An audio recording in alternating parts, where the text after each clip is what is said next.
बिस्मिल्लाहिर्रहमानिर्रहीम। अस्सलाम वालेकुम क्लास, उम्मीद है आप सब खैरियत से होंगे। आज हमारा लेक्चर नंबर 2 है लीनियर अलजेब्रा का, जिसमें हम डायगोनलाइजेशन और मिनिमल पोलिनोमियल्स के बारे में डिस्कस करने जा रहे हैं। लास्ट लेक्चर में मैंने आपको कैरेक्टरिस्टिक पोलिनोमियल्स, उसके अलावा आइगन वैल्यूज़, आइगन वेक्टर्स कैसे फाइंड करते हैं वो उसके बारे में बताया था। आज हम डिस्कस करेंगे डायगोनलाइजेशन और मिनिमल पोलिनोमियल। सबसे पहले देखें, यहाँ पर कुछ थ्योरम्स की स्टेटमेंट्स हैं, इंपॉर्टेंट थ्योरम्स हैं। इसको आपने याद रखना है कि let A be a square matrix of the complex field C then A has at least one eigenvalue. कि अगर ए कोई स्क्वायर मैट्रिक्स है ऑफ द कम्प्लेक्स फील्ड, ठीक है, तो उसमें कम से कम एक आइगन वैल्यू ज़रूर एग्जिस्ट करेगी। दूसरा देखें, हमारे पास कोई v1 v2 v3 up to so on vn तक को ले रहा है कि आपके पास n आइगन वेक्टर्स हों किसी मैट्रिक्स ए के, और वो बिलोंग कर रहे हो eigenvalues lambda 1 lambda 2 up to so on lambda n। जैसे मैंने आपको बताया था कि हर आइगन वैल्यू के कोरिस्पॉन्डिंग कोई ना कोई आइगन वेक्टर ज़रूर एग्जिस्ट करेगा। लिहाजा ये कह रहा है v1 v2 up to so on vn, हमारे पास कोई n आइगन वेक्टर्स हैं against the eigenvalues lambda 1 lambda 2 up to so on lambda n। Then v1 v2 v3 up to so on vn are linearly independent. यानी कि अगर हमारे पास eigenvectors के corresponding eigenvalues lambda 1 lambda 2 up to so on lambda n exist कर जाएं, तो हम क्या कहेंगे कि जो आइगन वेक्टर्स हैं वो क्या होंगे, लीनियरली इंडिपेंडेंट होंगे, और हर आइगन वेक्टर के corresponding distinct eigen value exist करनी चाहिए, यानी कि डिफरेंट आइगन वैल्यूज़ होनी चाहिए। दूसरा कह रहा है कि कैरेक्टरिस्टिक पोलिनोमियल क्या होता है, हमारे पास is a product of n distinct factors से delta t is equal to t minus a1 t minus a2 up to so on t minus an।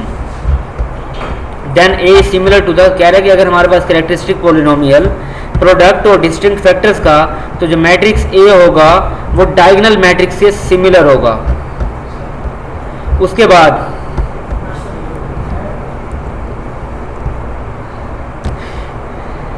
आगे है diagonalisation of linear operators. Consider a linear operator t from vector space v to vector space v, then t is said to be diagonalizable if it can be represented by a diagonal matrix D।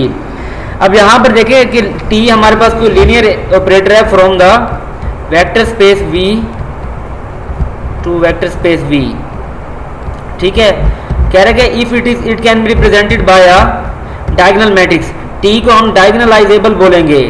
Linear operator t diagonalisable कहलाएगा अगर उसको हम as A diagonal matrix D represent कर सकें।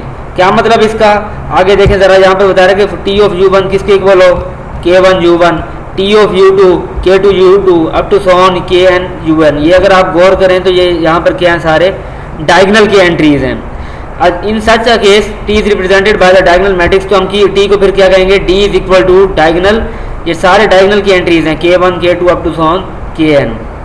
उसके बाद देखें, यहाँ पर कह रहे हैं डेफिनेशन इसकी बता रहे हैं कि let t be a linear operator, a scalar lambda is called an eigenvalue of t if there exist a non zero vector v such that t of v is equal to lambda v। अब v हमने कोई vector लिया, देखें t हमारे पास mapping है from vector space v to vector space v। यहाँ से अगर हम कोई स्मॉल v कोई वेक्टर ले लेते हैं और उस पर ऑपरेटर t अप्लाई करते हैं और रिजल्ट हमारा क्या आता है, लैम्डा v। तो लैम्डा यहाँ पर क्या होगी, हमारे पास आइगन वैल्यू होगी corresponding to the eigenvector v। और कह रहे हैं कि हर वेक्टर जो इस रिलेशन को सेटिस्फाई कर जाए उसको हम क्या बोलते हैं, आइगन वेक्टर बोलते हैं, corresponding to the eigenvalue lambda. ये लास्ट लेक्चर में भी आइगन वैल्यूज और आइगन वेक्टर्स के बारे में आपको डिटेल से डिस्कस किया था। उसके बाद देखें, यहाँ पर कह रहे हैं कि तमाम आइगन वेक्टर्स के सेट को हम क्या बोलते हैं कि वो सब स्पेस होती है v की, और उसको हम क्या कहते हैं, नाम देते हैं कि आइगन स्पेस है लैम्डा की। तो इसके बारे में आपने याद रखना। उसके बाद नेक्स्ट है हमारे पास इस थ्योरम में देखें जरा, कह रहे let t be a linear operator then the following are equivalent. A scalar lambda is an eigenvalue of t, linear operator lambda i minus t is singular. Number 3, lambda scalar lambda is the root of the characteristic polynomial delta t of t। जैसे हमने eigenvalues और eigenvectors matrices के eigenvalues और eigenvectors के case में पढ़ी थी properties, similarly वही 3 प्रॉपर्टीज हैं, बस यहाँ पर फर्क ये है कि यहाँ पर हमने एक लीनियर ऑपरेटर के ऊपर ये प्रॉपर्टीज इंप्लीमेंट करेंगे। नंबर 1 देखें, यहाँ पर क्या कह रहा है, स्केलर लैम्डा के हमारे पास t की कोई आइगन वैल्यू होगी और लैम्डा i माइनस t जो कि कैरेक्टरिस्टिक इक्वेशन है वो क्या होगी, सिंगुलर होगी। मतलब उसका सिंगुलर का मतलब उसके डिटर्मिनेंट क्या होगा, 0 के इक्वल होगा। उसके बाद वो कह रहे हैं जो स्केलर लैम्डा होगा वो अपने ही कैरेक्टरिस्टिक पोलिनोमियल का क्या होगा, रूट होगा। यानी कि अगर कैरेक्टरिस्टिक पोलिनोमियल में डेल्टा टी की जगह हम लैम्डा को पुट करें तो रिजल्ट हमारे पास क्या आना चाहिए, आइडेंटिटी आना चाहिए। उसके बाद देखिए suppose we the complex vector space then T has at least 1 eigenvalue. अगर जो हमारे पास देखिए टी लीनियर ऑपरेटर है from vector space to vector space. अब यहाँ पर वेक्टर स्पेसिस की बात हो रही है, वो यहाँ पर ये कह रहे हैं कि वी अगर हमारे पास कम्प्लेक्स वेक्टर स्पेस हो, ऐसी वेक्टर स्पेस जिसमें कम्प्लेक्स नंबर हो, तो फिर भी टी की कोई ना कोई एक आइगन वैल्यू जरूर एग्जिस्ट करेगी। आगे मजीद कुछ थ्योरम्स है यहाँ पर देखें। सपोज ये बल्कि ये अब हम डिस्कस कर चुके हैं। उसके बाद देखें आप computing eigenvalues eigenvectors diagonalising matrix. अब डायगोनलाइजेशन के एल्गोरिथम देखें आप, इसके पहले हम स्टेप्स देखते हैं कि क्या क्या करना है, क्या प्रोसीजर, उसके बाद हम एग्जांपल की तरफ जाएंगे। नंबर 1 स्टेप 1 में देखें आपने सबसे पहले क्या करना है, उस मैट्रिक्स का जिसको डायगोनलाइज करना है उसका कैरेक्टरिस्टिक पोलिनोमियल फाइंड करना है। कैरेक्टरिस्टिक पोलिनोमियल के लिए मैंने आपको पहले भी फॉर्मूला बताया था कि लैम्डा आई माइनस ए, या फिर आपकी बुक में जो लिखा हुआ है वो है T I minus A. T या लैम्डा कोई हमारे पास क्या होते हैं, स्केलर्स होते हैं। इनका आपने क्या ले लेना है, डिटर्मिनेंट लेना है। तो आपके पास क्या आ जाएगी, कैरेक्टरिस्टिक इक्वेशन आ जाएगी। ठीक है, ये इक्वेशन यूज कर लें या फिर ये सेकंड इक्वेशन। उसके बाद क्या करना है, आपने उस कैरेक्टरिस्टिक इक्वेशन के रूट्स को फाइंड करना है to obtain the eigen values of A. Roots find करने से हमें क्या मिलेंगी, ए की आइगन मैट्रिक्स, ए की आइगन वैल्यूज मिलेंगी। फिर कह रहा है कि आपने हर वैल्यू के लिए, हर आइगन वैल्यू लैम्डा के लिए ये प्रोसेस, इस प्रोसेस को क्या करना है, रिपीट करना है। किस प्रोसेस को, कि सबसे पहले आपने एक मैट्रिक्स बनाना है ए माइनस लैम्डा आई। वो कैसे बनेगा, by subtracting lambda down the diagonal of A. कि लैम्डा को क्या करना है, आपने मैट्रिक्स ए की डायगोनल एलिमेंट्स में से माइनस कर देना है। तो जो आपके पास रिजल्टिंग मैट्रिक्स बनेगा वो क्या बनेगा, मैट्रिक्स एम, उसको हम एम का नाम देंगे। उसके बाद कह रहा है find a basis for the solution space of the homogeneous system M X is equal to 0 there vectors basis vectors are linearly independent eigenvectors of A belonging to lambda. उसके बाद आपने उसकी बेसिस फाइंड करनी है। Next देखें, उसके बाद आपने क्या करना है, तमाम आइगन वेक्टर्स का एक सेट बना लेना है और उसमें देखना है कि अगर उनको क्या हो, कि कह रहे हैं कि अगर m और n क्या हो, इक्वल ना हो, तो फिर इसका मतलब a क्या है हमारे पास, डायगोनलाइजेबल नहीं होगा। और अगर m और n इसमें इक्वल आ जाए तो फिर एक डायगोनलाइजेबल मैट्रिक्स होगा। और let p be the matrix whose columns are the eigenvectors v1 v2 v3 up to so on vn। अब देखें यहाँ पर क्या कह रहा है, डायगोनलाइजेशन की कंडीशन क्या थी, D is equal to P inverse AP वाला फार्मूला। अब यहाँ पर P कौन सा मैट्रिक्स होगा, P हम वो मैट्रिक्स लेते हैं जिसके जो कॉलम्स होते हैं उसमें हम क्या लेते हैं, फर्स्ट कॉलम में first eigen vector, second column में सेकंड आइगन वेक्टर। तो क्या करेंगे आप कि P जब मैट्रिक्स आप लेने लगेंगे तो जितने आइगन वेक्टर्स होंगे उनको कॉलम वाइज इसमें लिखेंगे। इसके रिलेटेड भी हमने लास्ट टाइम एग्जांपल की थी। अब मजीद एग्जांपल 9.6 को देखें। इसमें यहाँ पर कह रहे हैं diagonalisable algorithm is applied to A. अब इस मैट्रिक्स ए को डायगोनलाइज कर रहा है यूजिंग द डायगोनलाइजेशन एल्गोरिथम। अब यहाँ पर देखें ए आपके पास मैट्रिक्स है जिसके एलिमेंट्स क्या हैं, 2 4 2 3 -1। और याद रखें ये स्क्वायर मैट्रिक्स है, अगर स्क्वायर मैट्रिक्स नहीं होगा तो वो डायगोनलाइज नहीं हो सकेगा। अभी जो हमने बात की थी कि m is not equal to n, m यहाँ पर देखें ऑर्डर ऑफ मैट्रिक्स पढ़ चुके हैं आप। उसमें m का मतलब है कि नंबर ऑफ रोज और n का मतलब है नंबर ऑफ कॉलम्स। यानी कि किसी मैट्रिक्स में अगर नंबर ऑफ रोज और नंबर ऑफ कॉलम्स इक्वल हो जाए तो उसको हम क्या बोलते हैं, स्क्वायर मैट्रिक्स। तो डायगोनलाइजेशन के लिए जरूरी है कि मैट्रिक्स स्क्वायर मैट्रिक्स हो, उसमें रोज और कॉलम्स की तादाद बराबर होनी चाहिए, अदरवाइज उसको हम डायगोनलाइज नहीं कर सकते। स्टेप 1 क्या किया था हमने, सबसे पहले कैरेक्टरिस्टिक पोलिनोमियल फाइंड किया था। कैरेक्टरिस्टिक पोलिनोमियल के लास्ट टाइम आपको फॉर्मूला बताया था, उसके मुताबिक आपने क्या करना था इसको कि 2/2 का मैट्रिक्स था, तो उसके लिए इसमें भी कैरेक्टरिस्टिक पोलिनोमियल के दूसरा फार्मूला भी आप यूज कर सकते हैं, लैम्डा आई माइनस ए का डिटर्मिनेंट। ठीक है, या तो आप ये फार्मूला यूज कर लें या फिर आप ये वाला फार्मूला यूज कर लें कि T square plus trace of T. ठीक है, उसके बाद क्या करेंगे आप, plus trace of A into T, trace of A into T. फिर उसके बाद आप क्या करेंगे बेटा कि डिटर्मिनेंट ऑफ ए करेंगे, प्लस डिटर्मिनेंट ऑफ ए। तो इस तरह का फॉर्मूला था, ये लास्ट वीडियो में मैंने आपको बताया था। तो इसके बाद आप देखें क्या करेंगे, सबसे पहले इसके लिए हमें ट्रेस चाहिए। ट्रेस के लिए हमें क्या करते हैं, हम जो डायगोनल एलिमेंट्स होते हैं उनको हम ऐड कर देते हैं। अब यहाँ पर डायगोनल की एंट्री फर्स्ट क्या है हमारे पास, 4 है, सेकंड है -1, तो 4 प्लस -1 करेंगे, प्लस माइनस माइनस हो जाएगा और 4 - 1 क्या आएगा हमारे पास 3 आ जाएगा बेटा। उसके बाद आप देखें यहाँ पर क्या करेंगे, ए का डिटर्मिनेंट फाइंड करें इसका, तो ये क्या आ गया हमारे पास -10, वैल्यूज पुट करें इस फॉर्मूला में तो क्या आ जाएगा आपके पास कैरेक्टरिस्टिक पॉलिनोमियल। उसके बाद हमने क्योंकि रूट्स फाइंड करने हैं, रूट्स फाइंड करने के लिए हम क्या करेंगे, इसको फैक्टराइज करेंगे। फैक्टराइजेशन में हम क्या करते होते हैं, इसकी मिड टर्म को ब्रेक करते हैं, इसको रिप्रेजेंट करते हैं एज ए सम और डिफरेंस ऑफ 2 और मोर नंबर्स। अब यहाँ पर देखिए हम हमारे पास ये इक्वेशन है t² -3t -10। अब इसके फैक्टर्स क्या बनेंगे, इसने स्टेप डायरेक्ट किया हुआ है तो मैं आपको थोड़ा सा यहाँ पर एक्सप्लेन कर देता हूँ। इसमें इसने क्या किया है, t² -5t + 2t -10, ये कुछ इस तरह के इसके फैक्टर बनेंगे। अब इसमें हमने क्या किया, एक्चुअली हमें चाहिए था मिड टर्म में -3t, तो हमने फैक्टर्स कौन से चूज किए, -5 और +2, क्योंकि -5 और +2 को मल्टीप्लाई करें तो माइनस का 10 आ जाएगा आपके पास, और इनको जरा ऐड करें -5 + 2 तो माइनस प्लस माइनस, और 5 में से 2 को जब सब्ट्रैक्ट करें तो आपके पास क्या आ जाएगा 3, तो ये -3 आ जाएगा आपके पास। तो अब इसमें से क्या लेंगे आप, फर्स्ट 2 टर्म्स में से देखें कॉमन क्या आ रहा है आपके पास, t आ रहा है। मैं इसको फर्दर इसको बता देता हूँ आपको, t कॉमन लें तो अंदर क्या आएगा ब्रैकेट में t -5, देन सेकंड 2 टर्म्स में से +2 कॉमन ले रहा हूँ मैं, +2 अंदर क्या आएगा आपके पास t -5। अब देखें रिपीटेड जो सेम फैक्टर है इसको हम एक मरतबा लिखते होते हैं t -5, तो ये बनेंगे फैक्टर t -5 इंटू दूसरा जो फैक्टर बनेगा आपके पास t + 2, ये इसके बन गए फैक्टर्स। अब इनको हम सेट करेंगे इक्वल टू 0, इससे हमें मिल जाएंगी t की 2 वैल्यूज, एक मिलेगी +5, दूसरी मिलेगी -2, और जो हमने क्या कहा था, जो कैरेक्टरिस्टिक इक्वेशन के रूट्स होते हैं बेसिकली वही उस मैट्रिक्स की क्या होती हैं, आइगन वैल्यूज होती हैं। तो जो फर्स्ट वैल्यू आई हमारे पास t की वो क्या हुई, λ1 का नाम दे दिया उसको, और सेकंड वैल्यू को λ2 का नाम दे दिया, ये हमारे पास मैट्रिक्स ए की आइगन वैल्यूज आ गई। उसके बाद देखें यहाँ पर क्या कह रहे हैं कि we find an eigenvector v1 of a belonging to the eigenvalue λ1 = 5।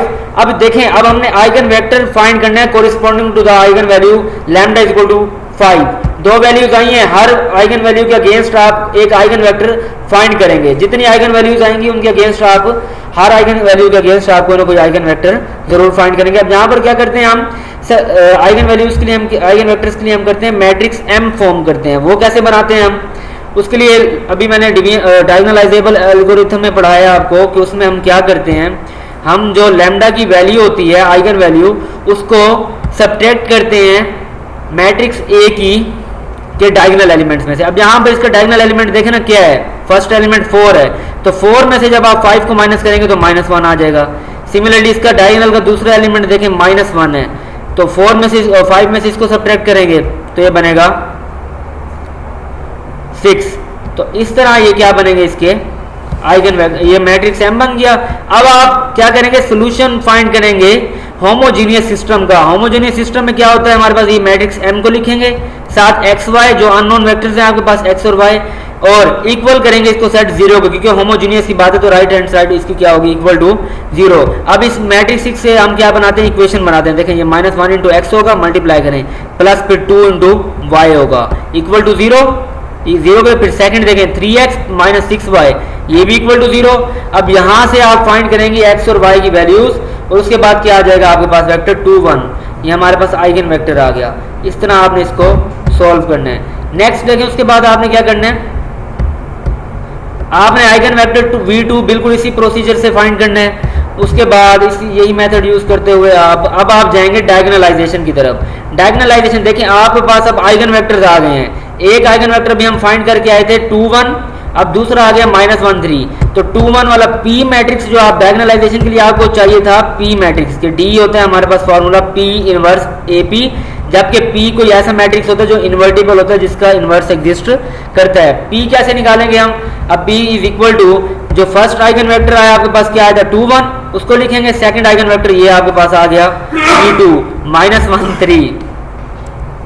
अच्छा, उसके बाद आप क्या करेंगे, ये -1 3 ये सेकंड वेक्टर, अब इसका इनवर्स फाइंड करेंगे। इनवर्स फाइंड करने के लिए वही formula determinant of P, P का inverse = determinant of P * adjoint of P। Determinant निकालना आपको आता है। जॉइंट के लिए भी आप क्या करेंगे, डायगोनल के एलिमेंट्स की पोजीशन रिप्लेस करेंगे और नॉन डायगोनल एंट्रीज के साइन चेंज कर देंगे। उसके बाद इस फॉर्मूले में पुट करेंगे, ये आपके पास पी इनवर्स आ जाएगा और D is equal to P inverse A P में पुट करेंगे, जो मैट्रिक्स आपके पास बनेगा ये क्या बनेगा, डायगोनलाइज्ड मैट्रिक्स बनेगा। इस तरह आपने इसको सॉल्व करना है। नेक्स्ट आगे ये भी एग्जांपल ये भी करनी है आपने। उसके बाद आ जाएं आप diagonalising real symmetric matrices and quadratic forms. अब यहाँ पर देखें आप कह रहे हैं कि लेट ए हमारे पास कोई रियल सिमेट्रिक मैट्रिक्स है, then each root lambda of its characteristic polynomial is real. तो फिर जो रियल सिमेट्रिक मैट्रिक्स होगा वो क्या होगा, उसका हर रूट क्या होगा, उसके कैरेक्टरिस्टिक पोलिनोमियल का हर रूट क्या होगा, रियल होगा, यानी कि रियल नंबर होगा, कम्प्लेक्स वैल्यू नहीं आएगी। और दूसरा क्या कह रहा है कि अगर ए हमारे पास रियल सिमेट्रिक मैट्रिक्स है तो और सपोज करेंगे यू और वी आपके पास कोई आइगन वेक्टर्स हैं belonging to the distinct eigenvalues lambda 1 lambda 2, तो फिर u और v ऑर्थोगोनल होंगे, यानी कि उनका जो इनर प्रोडक्ट होगा वो क्या होगा, 0 के इक्वल होगा। उसके बाद देखें कह रहे let a be a real symmetric matrix then there exist an orthogonal matrix p such that d is equal to p inverse ap is diagonal. कह रहे अगर a हमारे पास रियल सिमेट्रिक मैट्रिक्स है तो फिर उसके क्या ऑर्थोगोनल मैट्रिक्स p एग्जिस्ट करेगा such that d is equal to p inverse ap, ये क्या हो हमारे पास, डायगोनल हो।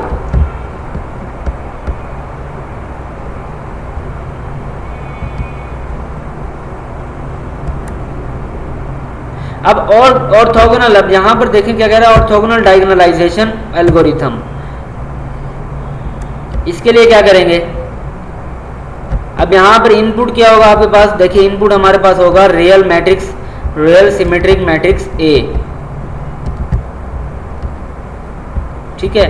अब यहां पर आप देखें फाइंड द कैरेक्टरिस्टिक पोलिनोमियल, यहां पर फर्स्ट स्टेप सेम है, ये ऑर्थोगोनल डायगोनलाइजेशन के लिए है। फर्स्ट स्टेप वही है, आपने कैरेक्टरिस्टिक पोलिनोमियल फाइंड करना है उस मैट्रिक्स का, वो आपकी मर्जी, दो फार्मूलाज बताएं, किसी एक को भी चूज करके आप कर सकते हैं। दूसरा क्या है, find the eigen values of A which are the roots of delta T.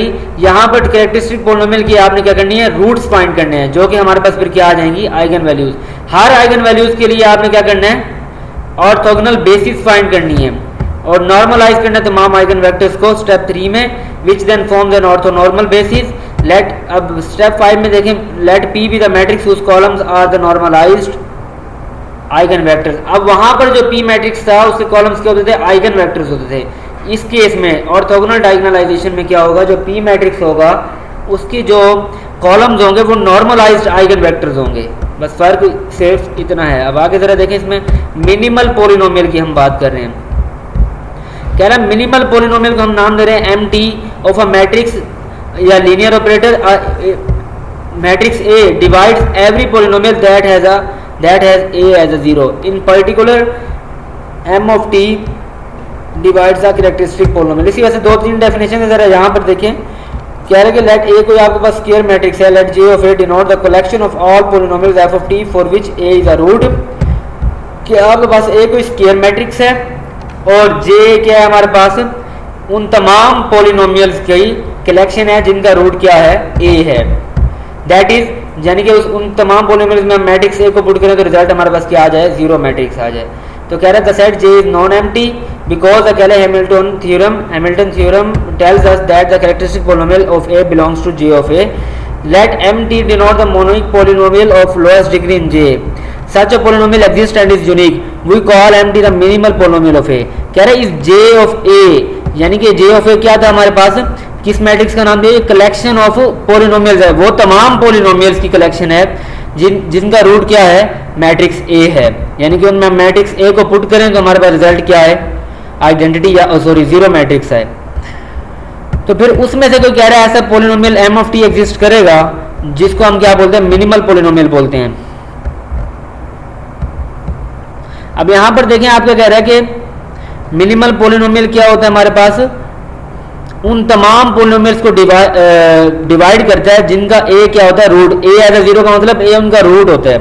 तो मिनिमल पोलिनोमियल उन तमाम पोलिनोमियल्स को क्या करेगा, डिवाइड करेगा।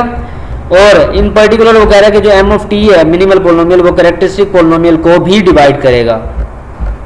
और कह रहा है कि जो इसके दरमियान बहुत ज़बरदस्त रिलेशनशिप है मिनिमल पोलिनोमियल और कैरेक्टरिस्टिक पोलिनोमियल में।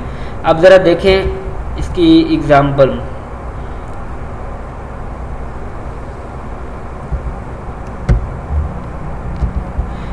Find the minimal polynomial of A. अभी ये आपके पास 3/3 का मैट्रिक्स दिया हुआ है, ठीक है। इसका सबसे पहले काम वही करना है, आपने इसकी एक कैरेक्टरिस्टिक पोलिनोमियल फाइंड करना है जो 3/3 का फॉर्मूला है। उसके लिए आप कैरेक्टरिस्टिक पोलिनोमियल फाइंड करेंगे, उसके फैक्टर्स बनाएंगे तो ये आपके पास बनेंगे इसके t-1 का स्क्वायर इंटू t-3, ठीक है। अब ये बन गए। अब इसमें से देखेंगे ये आपके पास पोलिनोमियल की कलेक्शन आ गई। इसमें से वो कह रहे हैं कि minimal polynomial must divide delta T, यानी कि मिनिमल पोलिनोमियल क्या करना चाहिए, कैरेक्टरिस्टिक पोलिनोमियल को भी डिवाइड करना चाहिए। Also each irreducible factor of delta T that is t-1 t-3 must be also a factor of m of t। अब ये वो कह रहे हैं कि दो बातें हैं। सबसे पहले तो मिनिमल पोलिनोमियल क्या करे, डिवाइड करे कैरेक्टरिस्टिक पोलिनोमियल को। दूसरी बात, जो कैरेक्टरिस्टिक पोलिनोमियल है उसका हर इररिड्यूसिबल फैक्टर क्या करे, वो मिनिमल पोलिनोमियल का भी क्या होना चाहिए, फैक्टर होना चाहिए। अब इररिड्यूसिबल फैक्टर्स यहाँ पर कौन से हैं, देखिए हमारे पास जो आया है कैरेक्टरिस्टिक पोलिनोमियल का, इसमें फैक्टर है इसके तो t-1 का स्क्वायर इंटू t-3। अब t-1 के स्क्वायर को मैं लिख सकता हूँ t-1 इंटू t-1, देन जो हमारे पास तीसरा फैक्टर बनेगा वो बनेगा t-3। अब इसके मुताबिक जरा आप देखें ना, ये तो रिड्यूसिबल है, स्क्वायर है इसके ऊपर। अब हमने अलग अलग कर दिए, तो हम इसमें से दो फैक्टर्स चूज कर रहे हैं जो इररिड्यूसिबल हों, t-1 और t-3, ठीक है। तो अब आप आगे देखें जरा, इसका मतलब वो कह रहे हैं कि देखें मिनिमल पोलिनोमियल क्या करना चाहिए, वो कैरेक्टरिस्टिक पोलिनोमियल को डिवाइड भी करे। तो क्या t-3 और t-1 मिनिमल पोलिनोमियल को डिवाइड करेंगे, कैरेक्टरिस्टिक पोलिनोमियल को, सॉरी, बिल्कुल। t-3 का स्क्वायर और इंटू t-1 हमारे पास आया था कैरेक्टरिस्टिक पोलिनोमियल। अब देखें डिवाइड कर रहा हूँ इसको समझाने के लिए, करने की वैसे जरूरत नहीं है। तो t-3 इंटू t-1 दो फैक्टर्स हैं आपके पास, ये डिवाइड कर रहे हैं, ये मिनिमल पोलिनोमियल के लिए नहीं चूज कर रहे हैं फैक्टर। अब देखते हैं क्या ये कंडीशन फुलफिल कर रहे हैं, बिल्कुल ये डिवाइड करेगा इसको, ये भी डिवाइड करेगा इसको। तो इसका मतलब फिर हम कह सकते हैं कि ये मिनिमल पोलिनोमियल इन दोनों में से कोई एक ही होगा, डिवाइड भी करें। उसके बाद क्या करें कि बाय कैले हैमिल्टन थ्योरम हमारे पास g ऑफ a क्या होना चाहिए, डेल्टा ए के बराबर, जो कि सेट करेंगे हम 0 के इक्वल। तो अब इस पोलिनोमियल में, मिनिमल पोलिनोमियल में आप क्या करें, a पुट कर दें t की जगह, मैट्रिक्स a को। तो इसको सॉल्व करेंगे अब आप, तो आंसर आइडेंटिटी मैट्रिक्स आएगा। देखिए इसमें आप क्या करेंगे, a में से आइडेंटिटी मैट्रिक्स को माइनस करेंगे, फिर a में से, फिर पहले आप 3 को आइडेंटिटी मैट्रिक्स से मल्टीप्लाई करेंगे, तो आपके पास जो मैट्रिक्स बनेगा वो बनेगा 3 0 0, फिर 0 3 0, फिर 0 0 3, ये बनेगा आपके पास, ठीक है। अब आप जरा गौर करें यहाँ पर क्या होगा, इस मैट्रिक्स को भी आप a में से माइनस करेंगे तो a-3i आ जाएगा। उसके बाद ये दो मैट्रिक्स जो बनेंगे उनको मल्टीप्लाई करेंगे तो आंसर आपको क्या आना चाहिए, नल, 0 मैट्रिक्स। देन आप क्या कहेंगे, हमारे पास ये क्या है, मिनिमल पोलिनोमियल है a का, ठीक है। तो इस तरह आप मिनिमल पोलिनोमियल को फाइंड करना है। Okay students, if you have any question you can ask me. Thank you, Allah हाफिज़।